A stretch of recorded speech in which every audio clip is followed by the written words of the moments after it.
ನಮಸ್ಕಾರ. ನಾವು ಬಹುತೇಕ ಬಾರಿ ಜಗತ್ತು ಕೆಟ್ಟು ಹೋಗಿದೆ, ಮೊದಲಿನಂತೆ ಯಾವುದೂ ಇಲ್ಲ, ಎಲ್ಲವೂ ಕಾಲದ ಮಹಿಮೆ ಎಂದೆಲ್ಲ ಮಾತನಾಡುತ್ತಲೇ ಇರುತ್ತೇವೆ. ತಾನು ಏನು ಮಾಡಲು ಸಾಧ್ಯ ಎಂದು ಹತಾಸೆಯಿಂದ ಗೊಣಗುತ್ತೇವೆ. ಇನ್ನು ಕೆಲವು ಬಾರಿ ಯಾವುದನ್ನೂ ವಿಶ್ಲೇಷಣೆಗೆ ಒಳಗು ಮಾಡದೆ ಎಲ್ಲವನ್ನ ಸರಿಪಡಿಸಲು ಮುಂದಾಗುತ್ತೇವೆ. ಪ್ರಯತ್ನ ಫಲಿಸದೆ ಹೋದಾಗ ನಿರಾಸೆಗೆ ಒಳಗಾಗುತ್ತೇವೆ. ನಮ್ಮೆಲ್ಲ ಸಮಯ ಶ್ರಮವನ್ನು ವ್ಯರ್ಥಗೊಳಿಸಿಕೊಳ್ಳುತ್ತೇವೆ. ನಮ್ಮಿಂದ ಬದಲಾಯಿಸಲು ಸಾಧ್ಯವಿರುವ ಮತ್ತು ಬದಲಾಯಿಸಲು ಸಾಧ್ಯವಿಲ್ಲದಿರುವ ಸಂಗತಿಗಳ ನಡುವಿನ ಸೂಕ್ಷ್ಮತೆಯನ್ನು ಗುರುತಿಸದೆ ಹೋಗಿ ಅಪಹಾಸ್ಯಕ್ಕೆ ಒಳಗಾಗುತ್ತೇವೆ. ಇದಕ್ಕಿಂತ ಭಿನ್ನವಾಗಿ ಯೋಚಿಸುವುದನ್ನು ನಾವು ರೂಢಿಸಿಕೊಳ್ಳುವುದು ಅಗತ್ಯವಾಗಿದೆ. ಬದುಕನ್ನು ಪ್ರಾಮಾಣಿಕವಾಗಿ ಬದುಕಲು ಪ್ರಯತ್ನಿಸುವುದನ್ನು ನಾವು ಮಾಡಬೇಕು. ಅಯೋಧ್ಯೆಯಲ್ಲಿ ದಶರಥ ಮಹಾರಾಜ ಒಂದೊಮ್ಮೆ ತನ್ನ ಸತಿ ಮಹಾರಾಣಿ ಕೈಕೆಗೆ ಕೊಟ್ಟ ಮಾತನ್ನು ಪರಿಪಾಲಿಸುವ ಸಂದಿಗ್ಧತೆಗೆ ಸಿಲುಕುತ್ತಾನೆ. ಧರ್ಮ ಸಂಕಟಕ್ಕೆ ಒಳಗಾಗಿ ನೊಂದುಕೊಳ್ಳುತ್ತಾನೆ. ಯಾವುದೇ ದಾರಿ ಕಾಣದೆ ಚಿಂತಾಕ್ರಾಂತನಾಗುತ್ತಾನೆ. ಇದನ್ನು ಗಮನಿಸಿದ ರಾಮ ತನ್ನ ಸತಿ ಸೀತೆ ಮತ್ತು ತಮ್ಮ ಲಕ್ಷ್ಮಣನೊಂದಿಗೆ ವನವಾಸಕ್ಕೆ ತೆರಳುತ್ತಾರೆ. ನಂತರದ ದಿನಗಳಲ್ಲಿ ಭರತ ಅಯೋಧ್ಯೆಗೆ ಆಗಮಿಸಿದಾಗ ವಿಷಯದ ಅರಿವಾಗುತ್ತದೆ. ತಕ್ಷಣಕ್ಕೆ ಅವನು ಅಲ್ಲಿಂದ ಕಾಡಿಗೆ ಹೊರಡುತ್ತಾನೆ. ಅಯೋಧ್ಯೆಗೆ ಮರಳಿ ಬಂದು ರಾಜ್ಯಭಾರವನ್ನು ವಹಿಸಿಕೊಳ್ಳಲು ಶ್ರೀರಾಮನನ್ನು ಪರಿಪರಿಯಾಗಿ ವಿನಂತಿಸಿಕೊಳ್ಳುತ್ತಾನೆ. ಶ್ರೀರಾಮ ಭರತನ ಯಾವುದೇ ಬೇಡಿಕೆಗೆ ಒತ್ತಾಯಕ್ಕೆ ಒಪ್ಪುವುದಿಲ್ಲ. ಇಂತಹ ಬೆಳವಣಿಗೆಯಿಂದ ಭರತ ತೀವ್ರ ನಿರಾಸೆಗೆ ಒಳಗಾಗುತ್ತಾನೆ. ತನ್ನೆಲ್ಲ ಪ್ರಯತ್ನ ವ್ಯರ್ಥವಾಯಿತೆಂದು ಕ್ಷಣಕಾಲ ದುಃಖಿಸುತ್ತಾನೆ. ಹಾಗಂತ ಅವನು ತನ್ನ ನಿಲುವುಗಳನ್ನು ಬದಲಾಯಿಸಿಕೊಳ್ಳಲು ಕೂಡ ಒಪ್ಪುವುದಿಲ್ಲ.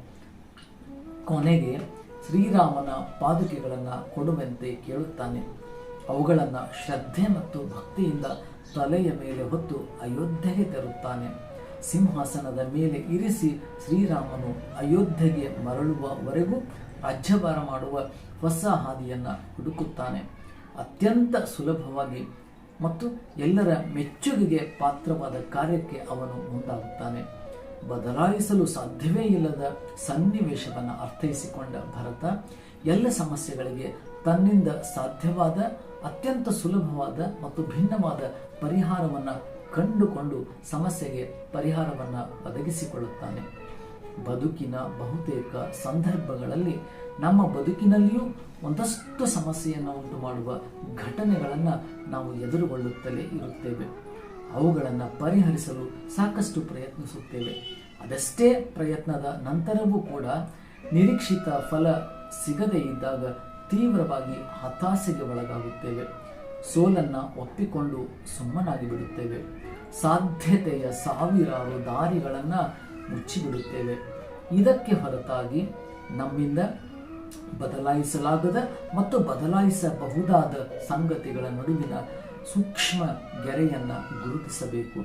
ಬದಲಾಯಿಸಲು ಸಾಧ್ಯವಿಲ್ಲದ ಸಂಗತಿಗಳನ್ನು ಸಮಚಿತ್ತದಿಂದ ಮನಪೂರ್ವಕವಾಗಿ ಒಪ್ಪಿಕೊಳ್ಳುವ ಸ್ವಭಾವವನ್ನು ನಮ್ಮದಾಗಿಸಿಕೊಳ್ಳಬೇಕು.